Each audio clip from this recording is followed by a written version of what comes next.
Hi, I'm Teresa Marques, and I'm from the University of Barcelona, and my talk is about the expression of hate in hate speech. In this talk, I will offer an account of how hate speech expresses hate. I will do so by expanding on earlier joint work with Manuel Garcia Carpintero, where we offer an account of derogatory discourse, and I propose how we can generalize this to the case of hate speech.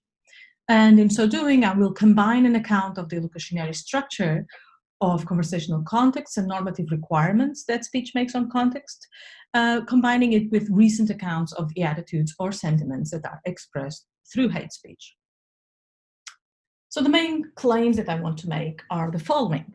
Certain speech will be hate speech just in case it's systematically expressive of hatred.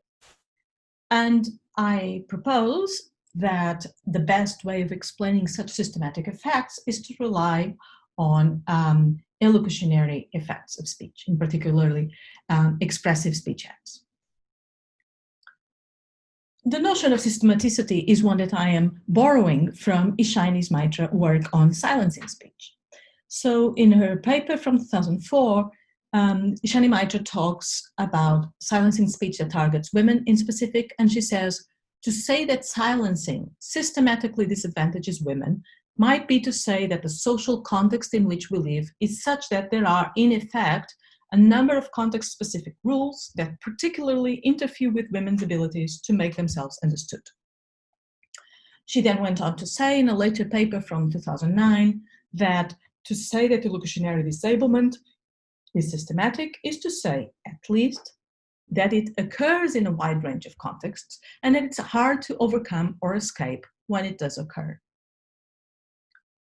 I'm also using the notion of what the harm of hate speech is that is offered by Waldron in his book, The Harm of Hate Speech, where he offers a definition of hate speech harm as that speech that aims to undermine a person's dignity or assurance of dignity.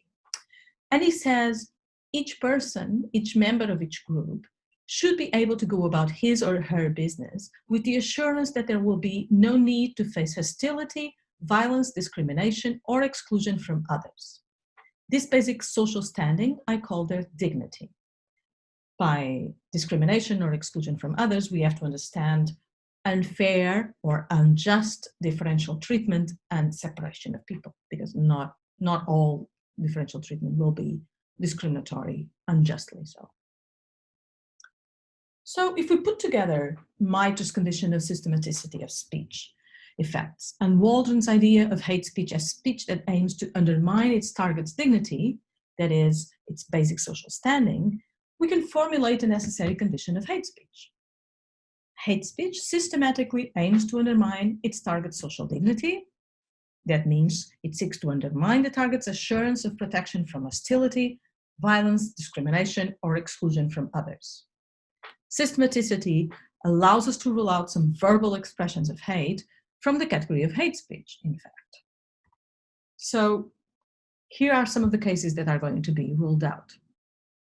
Utterances that express episodic hate emotions aren't hate speech because they don't meet the systematic condition.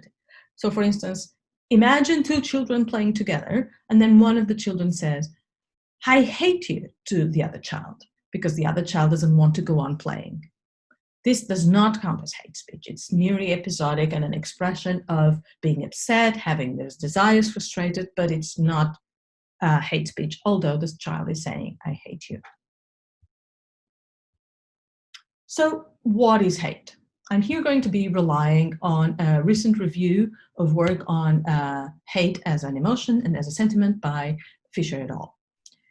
And they say, hate is developed when others mistreat or humiliate someone or whose deliberate actions have become an obstruction to someone's goals.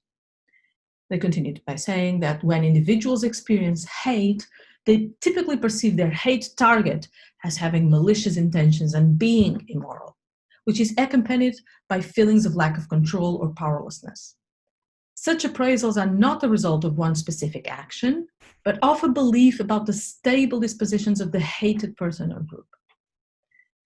So Hate is peculiar because it can either be understood as an episodic emotion, as I've mentioned before, which is directed towards someone who's perceived to be malicious or to have done something harmful, to be harmful in some way, but it can evolve into a long-term sentiment, particularly in intergroup contexts. And these are the contexts that I'm interested in.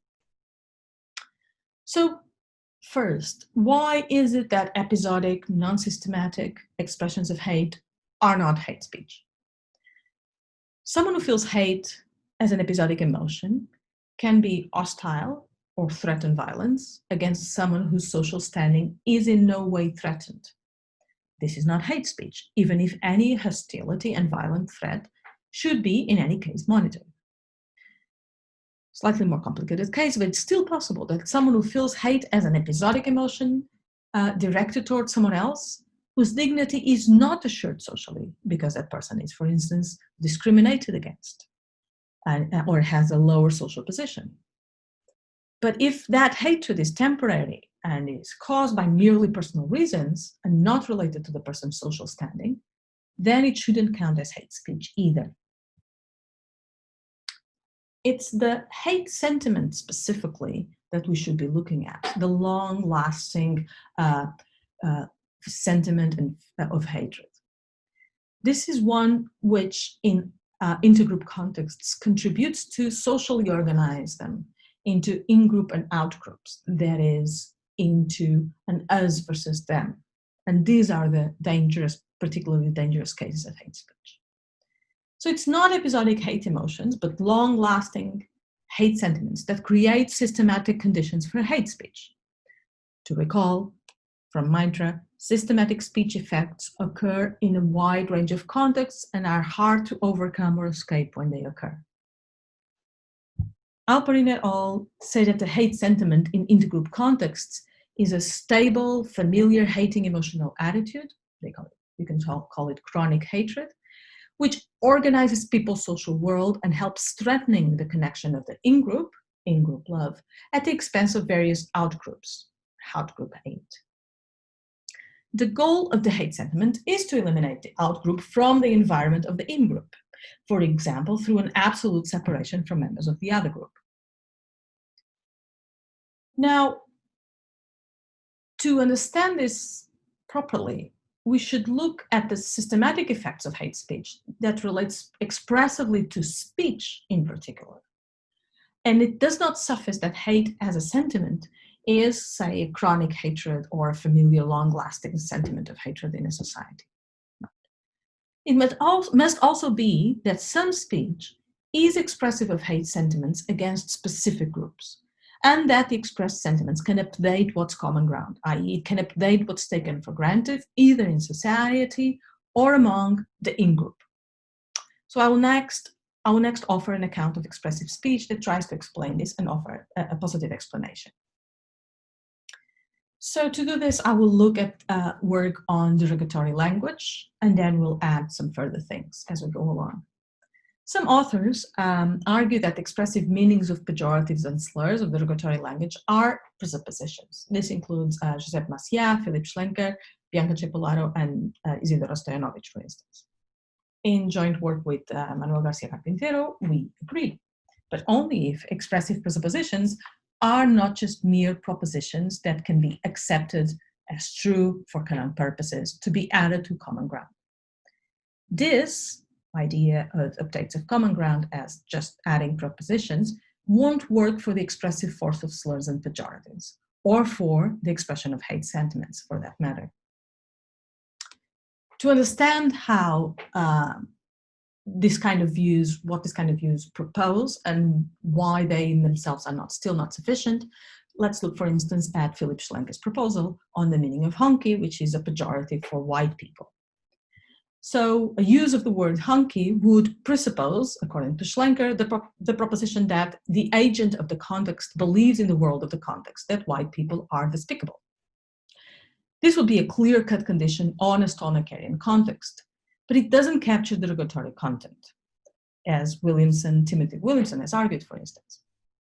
The non-bigoted audience of 2 below will refuse to accept the utterance and may challenge the speaker, for instance, by saying, that honk, when the speaker says that honk is watching Eurovision tonight, what is it then, we may wonder, that the audience refuses to accept? If the at-issue content is that a demonstrated white person is watching Eurovision, the audience can accept the utterance since it is true. If the not at-issue content is that the speaker believes that white people are despicable, the audience can also accept it. In fact, the audience has just learned by the fact that the speaker uttered too that he thinks that white people are despicable. So what is it that the non-bigoted audience refuses to accept in refusing to accept an utterance of two? This is a problem that any explanation of how hate speech communicates and contributes to spread hate will have to explain as well. So what is it that becomes common ground when people accept hate sentiments expressed through hate speech? We can't represent hate sentiments that become common ground in terms of a speaker's acceptance that her interlocutor hates persons of the group X. The process must rather generally involve something like that described by Salmela and Nagatsu. They say, we suggest that these collective emotions emerge when a group of individuals appraise the emotion eliciting, even an eliciting event, convergently in relation to their overlapping private concerns. And such mechanisms as attentional deployment, emotional contagion, facial and motor mimicry, and behavioral entrainment synchronize the individual's emotional responses, producing a shared affective experience among individuals who are mutually aware that others are feeling the same. So, what are the features of derogatory and hate speech, and what virtues indeed can an expressive presuppositional account capture or display? So the presuppositional account explains better, I think, better than alternatives, three features of such expressions. It can explain the effective dimension that is associated with the use of a pejorative or of hateful speech, which normally projects. That means that it is not cancelled or does not disappear in embedded contexts. The conveyed derogatory hateful content doesn't just add descriptive information to the context. And by itself, the falsity of the assumed basis for derogation or for hate doesn't explain why it's morally wrong to express derogation of someone or to hate someone, which I think is morally wrong. So, to understand how this expressive force gets communicated, we have to understand the kinds of illocutionary forces that are possible. So we have, on one hand, assertives.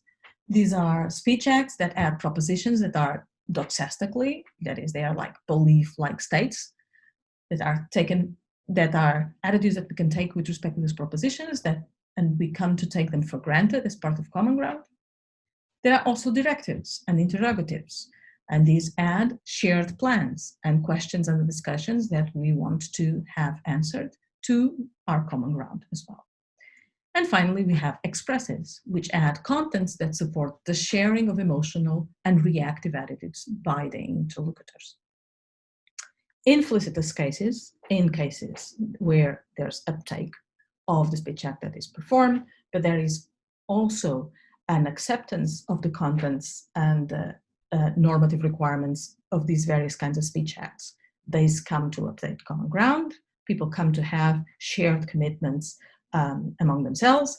So in those felicitous cases, these different commitments are mutually shared, licensed presuppositions, and they can then motivate shared actions. So I had earlier explained that some cases were ruled out. They are not hate speech. Now, some cases are also ruled in. They should be counted as hate speech.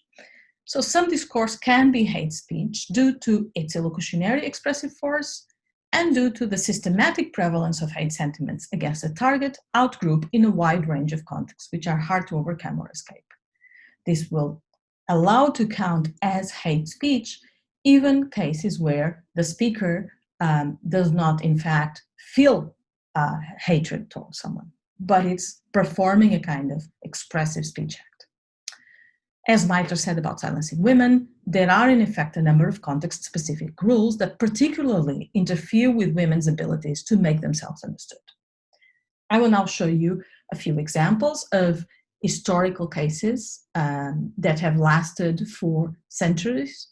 These particular cases come from the 16th century and were only abolished in the 20th century, in the 60s, where women were very literally silenced. So we have the cases of a scold. So a scold would be like a shrew, a kind of woman who has a sharp tongue, views of her own, considered to be nagging, annoying, etc. And the proper punishment that was invented for punishing scolds were the bridles.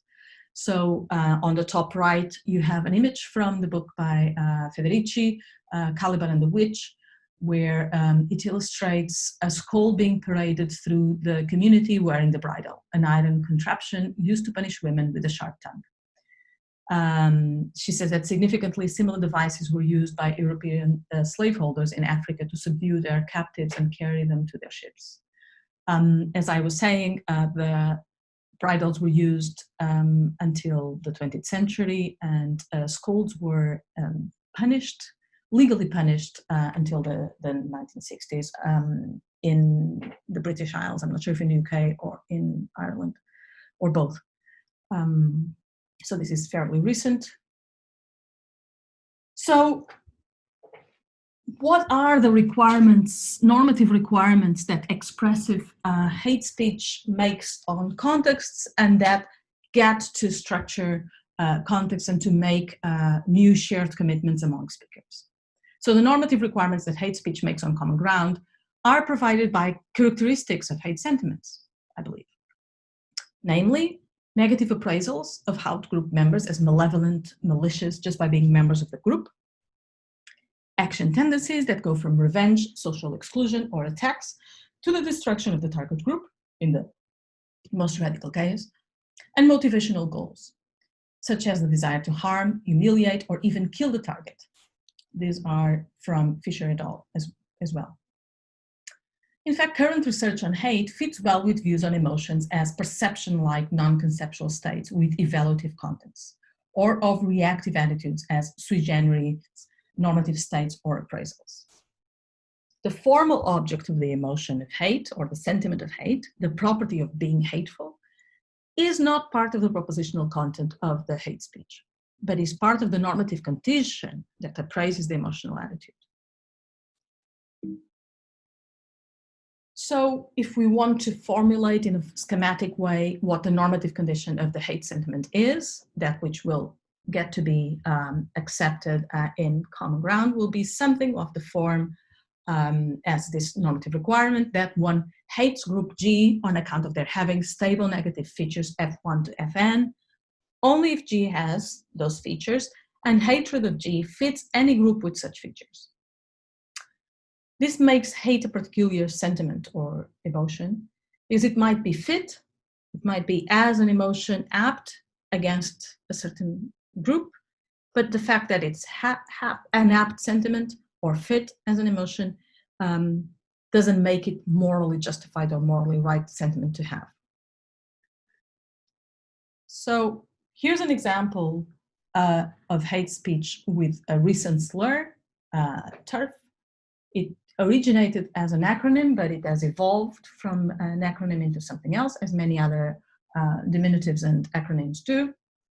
And recall that Fisher et al. Say that hate is developed when others mistreat or humiliate someone, or whose deliberate actions have become an obstruction to someone's goals. And so in these cases, we have a slur, TERF, used together with threats of violence, of killing, punching, etc., hanging, and specific misogynistic and sexist language used against women. For instance, just die, you old woman, used against J.K. Rowling, who recently came out and stated her views on the protection of sex-based rights for females. And there are a few other examples with dying, killing, attacks of Germaine Greer as well, etc. And some are very specific misogynistic slurs, also mixed up with TERFs, as you can see there are thousands of examples like this, maybe more. I have no idea.